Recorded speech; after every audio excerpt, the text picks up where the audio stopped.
Graças a Deus, temos mais uma vez nesta noite o privilégio de estarmos reunidos. E nesta noite, então, eu gostaria de fazer uma leitura razoavelmente longa, baseada no primeiro capítulo do livro Testemunhos para a Igreja, volume 9.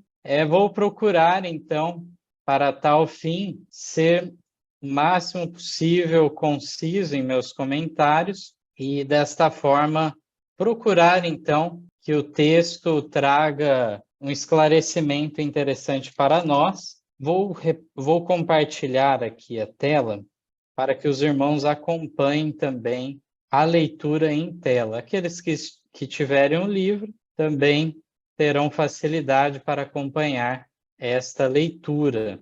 Então, o título do tema de hoje é o cenário final, baseado na primeira sessão, A Vinda do Rei, e o primeiro capítulo do volume 9 dos Testemunhos para a Igreja.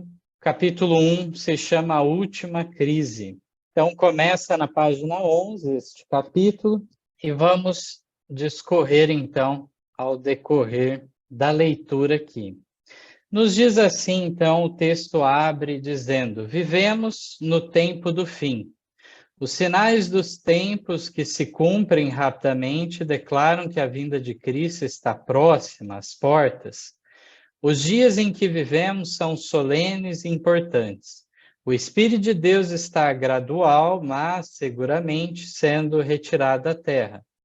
Pragas e juízos já estão caindo sobre os que desprezam a graça de Deus. As calamidades em terra e mar, as condições sociais agitadas, os rumores de guerra são assombrosos, prenunciam a proximidade de acontecimentos da maior importância. As forças do mal estão se arregimentando e se consolidando, elas estão se robustecendo para a última grande crise. Grandes mudanças estão prestes a ocorrer no mundo e os acontecimentos finais serão rápidos. As condições do mundo mostram que estão iminentes tempos angustiosos. Os jornais estão repletos de indícios de um terrível conflito em futuro próximo. Roubos ousados são ocorrência frequente, as greves são comuns, cometem-se por toda parte furtos e assassínios. Homens possuídos de demônios tiram a vida de homens, mulheres e crianças. Os homens têm se enchido de vícios e estão generalizados todos os tipos de males. Então, aqui nós vemos o cenário final está sendo montado, o palco está sendo montado para um último e grande conflito entre as forças de Deus e de Satanás. Um ponto que muitas vezes nós, de fé adventista, destacamos é que o texto nos fala, nos confirma, que os acontecimentos finais serão de que forma? Serão rápidos. Também nos mostra a situação moral do mundo, de modo também que nos fala um ponto que eu acho interessante aqui na leitura, de homens que tiram a vida de outros homens e mulheres e mesmo crianças, são colocados aqui como pessoas possuídos de demônios. Então, fica bem clara essa leitura neste ponto também. Fala que o Espírito Santo está gradual, mas seguramente sendo retirado, e há vários sinais, assim como preditos por Jesus, que são destacados aqui na leitura. Continuando, a leitura nos diz assim: o inimigo tem conseguido perverter a justiça e encher do desejo de ganho egoísta o coração das pessoas. A justiça se pôs longe, porque a verdade anda tropeçando pelas ruas e a equidade não pode entrar. Isaías 59:14. Nas cidades grandes, há multidões vivendo em pobreza e miséria, quase privadas de alimento, abrigo e vestuário, ao passo que nas mesmas cidades aos que têm mais do que o coração poderia desejar, que vivem no luxo, gastando o dinheiro com casas ricamente mobiliadas, com adornos pessoais, ou pior ainda, com a satisfação das paixões carnais, com bebidas alcoólicas, fumo e outros artigos que destroem as faculdades do cérebro.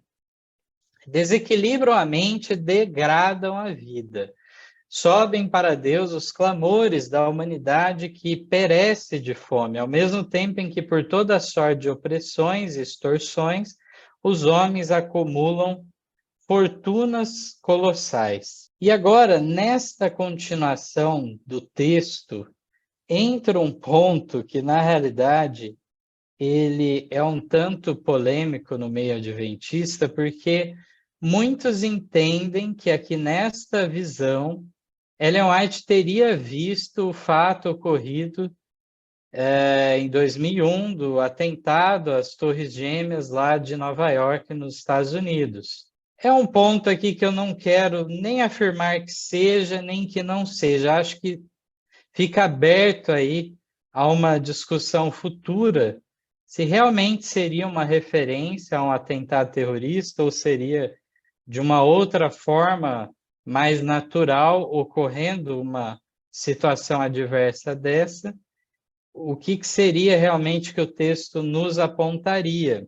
Então, aqui nós vemos que Ellen White faz um cenário geral das cidades, toda a situação de injustiça no aspecto financeiro, e agora nós entramos nessa parte em que ela especifica um evento na cidade de Nova York. Vamos ver então. Uma ocasião, achando-me eu na cidade de Nova York, fui convidada à noite para contemplar os edifícios que se erguiam, andar sobre andar, para o céu. Garantia-se que esses edifícios seriam à prova de fogo e haviam sido construídos para glorificar seus proprietários e construtores. Erguiam-se eles cada vez mais alto, e neles era empregado mais precioso material.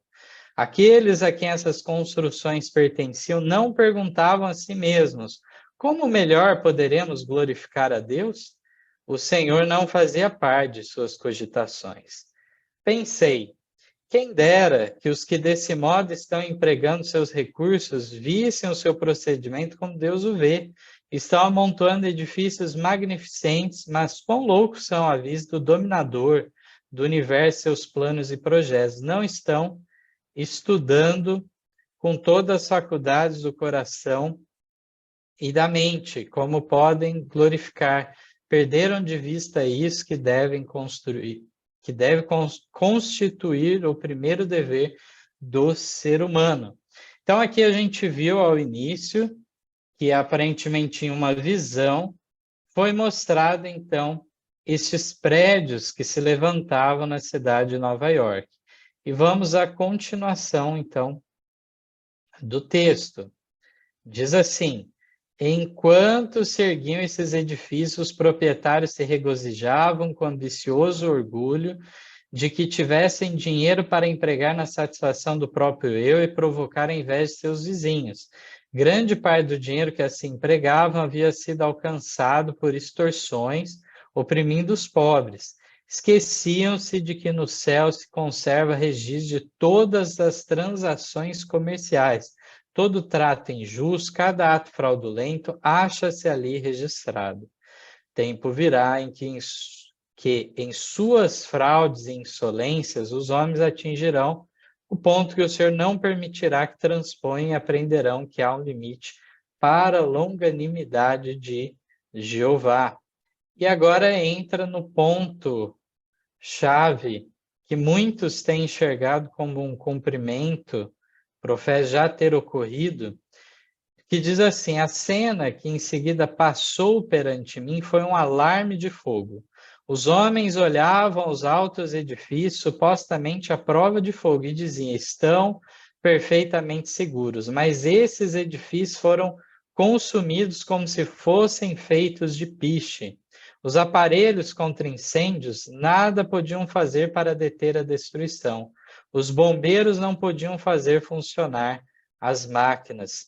Fui instruída de que, quando vier o tempo do Senhor, se não houver sido realizada a mudança no coração dos soberbos, ambiciosos seres humanos, descobrirão os homens que a mão que fora forte para salvar será igualmente forte para destruir. Nenhuma força terrestre poderá deter a mão de Deus. Não há como, na construção de edifícios, usar material que os preserve da destruição, quando vier o tempo determinado por Deus para fazer cair sobre os homens as retribuições do desrespeito à sua lei e também da ambição egoísta. Então, aqui, ela fala do tempo do dia do Senhor, o dia do juízo final, mas fala de outros juízos que vão acontecendo antes e que servem de sinais também. Na continuação, agora, diz assim: não há muitos, mesmo entre educadores e estadistas, que compreendam as causas que servem de base para o presente estado da sociedade. Os que têm nas mãos as rédeas do governo não têm condições de resolver o problema da corrupção moral, da pobreza, da miséria e do crime crescente. Estão lutando em vão para colocar as operações comerciais sobre base mais segura. Se os homens dessem mais atenção aos ensinamentos da palavra de Deus, achariam uma solução para os problemas que os desconcertam. As Escrituras descrevem a condição do mundo exatamente antes da segunda vinda de Cristo. Dos homens que, por meio de roubos e extorsões, estão acumulando grandes riquezas, está escrito: entesourastes para os últimos dias. Eis que o jornal dos trabalhadores que ceifaram as vossas terras e que por vós foi diminuído, clama. E os clamores dos que ceifaram entraram nos ouvidos do Senhor dos Exércitos. Deliciosamente vivestes sobre a terra, e vos deleitastes, cevaste os vossos corações como num dia de matança. Condenaste e mataste o justo, ele não vos resistiu. Tiago 5, 3 a 6. Então nós vemos que quando Jesus vem a essa terra, ele não faz uma proposta de uma reforma social, simplesmente fazer então uma mudança governamental, política, mas sim sabia que o trabalho que ele teria que realizar na instauração do reino dos céus era justamente a da mudança do coração do ser humano.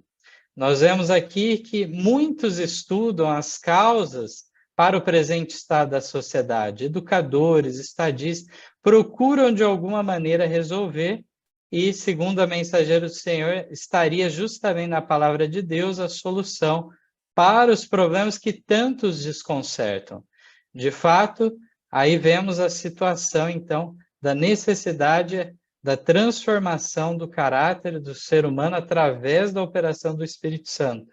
Somente por esse meio há realmente uma mudança que traz frutos correspondentes. Aqui, na continuação, diz assim: quem, no entanto, lê as advertências feitas pelos sinais dos tempos, as quais estão se cumprindo rapidamente, que impressão é causada sobre os mundanos, que mudança se vê em sua atitude, nada mais do que foi visto na atitude dos habitantes do mundo contemporâneo de Noé. Absortos com negócios e prazeres profanos, os antediluvianos não perceberam até que veio o dilúvio e os levou a todos. Mateus 24, 39. Tinham advertências enviadas do céu, mas recusaram-se a lhes dar atenção. E hoje o mundo, em completo desrespeito à voz de Deus, apressa-se para a ruína eterna. O mundo está agitado pelo espírito de guerra. A profecia do capítulo 11 de Daniel atingiu quase o seu cumprimento completo. Logo se darão as cenas de perturbação das quais falam as profecias. Aqui também, mais uma vez, valeria um estudo no outro momento, aprofundando essa questão do capítulo 11 de Daniel, o qual a mensageira do Senhor afirma que atingiu quase o seu cumprimento completo. Quando nós nos detemos aos mais de 40 versículos que há neste capítulo de Daniel 11, nós vamos ver aí que 1 ou 2 versos apenas de todo o capítulo que ainda aguardam o seu cumprimento final. Continuando, agora um texto bíblico é citado na continuação, são vários na realidade. Diz assim: eis que o Senhor esvazia a terra e a desola e a transforma e transtorna a sua superfície, dispersa os seus moradores, porquanto transgridem as leis, mudam os estatutos, quebram a aliança eterna. Por isso a maldição consome a terra, e os que habitam nela serão desolados. Cessou o folguedo dos tamborins, acabou o ruído dos que pulam de prazer e descansou a alegria da harpa. Isaías 24. Aquele dia, porque o dia do Senhor está perto e virá como a assolação do Todo-Poderoso. A semente apodreceu debaixo dos seus torrões. Os celeiros foram assolados, os armazéns derribados, porque se secou o trigo. Como geme o gado, as manadas de vacas estão confusas porque não tem pasto. Também os rebanhos de ovelhas são destruídos. A vide se secou, a figueira se murchou, a romeira também, e a palmeira e a macieira, todas as árvores do campo se secaram, e a alegria se secou entre os filhos dos homens. Joel, capítulo 1. Estou ferido no meu coração, não me posso calar, porque tu, ó minha alma, ouviste o som da trombeta, o alarido da guerra, quebranto sobre quebranto se apregoa, porque já toda a terra está destruída. Então aqui, na sequência, Ellen White passa a falar realmente do transtorno que passará este planeta realmente nos dias finais reservados. Continua ainda mais. Observei a terra, e eis que estava assolada e vazia, e os céus, e não tinham a sua luz. Observei os montes, e eis que estavam tremendo, e todos os outeiros estremeciam. Observei e vi que homem nenhum havia, e que todas as aves do céu tinham fugido. Vi também que a terra fértil era um deserto, e que todas as suas cidades estavam derribadas. Jeremias 4. Porque aquele dia é tão grande que não houve outro semelhante. E é tempo de angústia para Jacó, ele, porém, será livrado dela. Jeremias 30. Então, aqui nós vamos observar que Ellen White, numa rápida sucessão dos eventos, ela avança no tempo e nos traz estes textos dos últimos dias, já com, inclusive, a porta da graça fechada a todos. A continuação nos diz agora que nem todos neste mundo, agora volta para o presente e para o nosso futuro imediato. Nem todos neste mundo tomaram partido dos inimigos de Deus, nem todos se tornaram desleais. Uns poucos existem que são fiéis a Deus, pois escreve João: aqui estão os que guardam os mandamentos de Deus e a fé em Jesus. Logo será travada violenta luta entre os que servem a Deus e os que o não servem. Logo, tudo que pode ser abalado será, para que permaneçam as coisas que não podem ser abaladas. Mais uma vez, aqui é destacado o povo de Deus, um pequeno remanescente fiel, em detrimento de todo o restante das hostes, então, do mal. Aqui diz na sequência que Satanás é diligente estudante da Bíblia, sabe que seu tempo é curto e procura em todos os pontos opor-se à obra do Senhor na terra. É impossível dar uma ideia da experiência do povo de Deus que há de viver na terra quando se misturarem a glória celestial e a repetição das perseguições do passado. Eles andarão à luz que procede do trono de Deus. Por meio dos anjos haverá constante comunicação entre o céu e a terra. E Satanás, rodeado de anjos maus e declarando-se Deus, operará milagres de todas as espécies para enganar, se possível, os próprios eleitos. O povo de Deus não encontrará sua segurança na operação de milagres, pois Satanás imitará os milagres que forem operados. O provado e experimentado povo de Deus encontrará seu poder no sinal de que fala Êxodo 31, 12 a 18. Lá o sinal referido é justamente o sábado. Hão de postar-se do lado da palavra viva, está escrito. Essa é a única base sobre que poderão estar seguros. Os que quebraram seu concerto com Deus estarão naquele dia sem Deus e sem esperança. Nós vemos que será um momento no auge desse conflito final que vai se misturar, aqui diz, as perseguições do passado e também glória celestial. Haverá, então, uma comunicação constante entre o céu e a terra por meio do ministério dos anjos. Vemos que fica muito claro que apenas com assim diz o Senhor, assim está escrito, é que poderemos ter firmeza. Não, então, em prodígios, operação de milagres que serão efetuados para enganar. Continuando, vai nos destacar, então, nesta parte final do texto, a questão do sábado. Os adoradores de Deus serão distinguidos especialmente pelo seu respeito ao quarto mandamento, visto ser esse o sinal do poder criador de Deus, a testemunha do seu direito de reclamar a reverência e a homenagem do homem. Os ímpios serão distinguidos pelos seus esforços para demolir o monumento comemorativo do Criador e exaltar a instituição de Roma. Na conclusão do conflito, todo o cristianismo ficará dividido em dois grandes grupos: os que guardam os mandamentos de Deus e a fé de Jesus, e os que adoram a besta e sua imagem e recebem o seu sinal. Embora a Igreja e Estado unam o seu poder para obrigar a todos, pequenos e grandes, ricos e pobres, livres e servos, a receberem o sinal da besta, o povo de Deus não o receberá. O profeta de Pátimos contemplou os que saíram vitoriosos da besta e da sua imagem, do seu sinal, do número do seu nome, que estavam junto ao mar de vidro, e tinham as harpas de Deus, e cantavam o canto de Moisés e o cântico do Cordeiro, Apocalipse 15.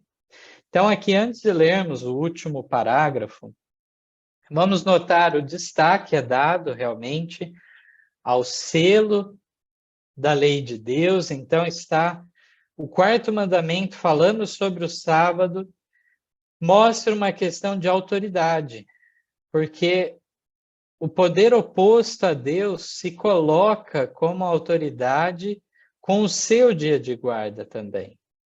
E assim, no conflito final, todas as pessoas poderão tomar parte, tomarão sua escolha de maneira esclarecida, consciente, se preferem seguir o memorial da criação instituído por Deus, que a Bíblia relata em toda a sua escritura, o sábado do sétimo dia, como então dia do Senhor, o dia de descanso, ou preferirão uma instituição humana, uma autoridade humana, que presta, então, uma homenagem realmente ao poder opositor a Deus, que começou esse conflito lá no céu, justamente querendo homenagem para si, desafiando a autoridade de Deus.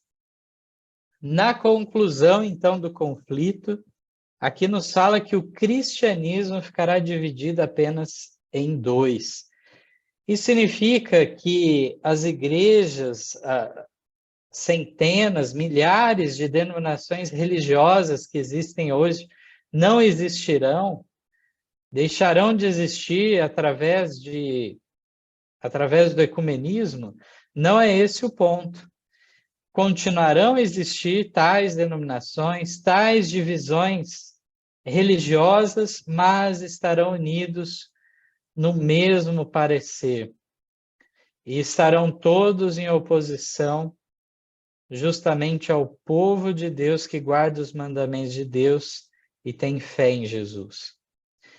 Então, realmente, nós vemos que há laços de união, pontos em comum para uma adoração pública que serão seguidos pelo resto da cristandade. Se destaca aqui, sim, com certeza, 2 pontos essenciais: a santidade suposta do domingo, colocado dessa forma o primeiro dia como fosse o dia do Senhor, e também o conceito de uma imortalidade inerente da alma e, por consequência, também sobre o estado consciente dos mortos. Tudo isso em conflito com o que as Escrituras declaram para nós. Então, realmente devemos atentar para este ponto. Temos o último parágrafo maravilhoso que nos dá uma solene promessa. Diz assim: tremendas provas e aflições aguardam o povo de Deus. O espírito de guerra está incitando as nações de um a outro extremo da terra. Mas em meio ao tempo de angústia que está para vir, tempo de angústia qual nunca houve desde que existe nação, o povo escolhido de Deus ficará inabalável. Satanás e seu exército não o poderá destruir, pois anjos magníficos em poder o protegerão. Então, mais uma vez, essa promessa de o ministério dos anjos se tornar ainda mais presente, sem deixarmos de crer que hoje, na atualidade, já podemos notar essa operação dos anjos em nossas vidas. Então, que Deus nos proteja, que realmente estejamos preparados para, então, o cenário final, de modo que não venhamos, então, a prestar homenagem ao ser humano ou ao poder por trás dos poderes humanos, mas sim ao próprio originador do pecado. Possamos, então, estar atentos para servir a Deus e não a Baal. Que não estejamos numa posição pusilânime, inconstante, mas sim que realmente firmarmos os nossos passos em favor da verdade junto com o povo de Deus, o ministério dirigido por Deus. Amém.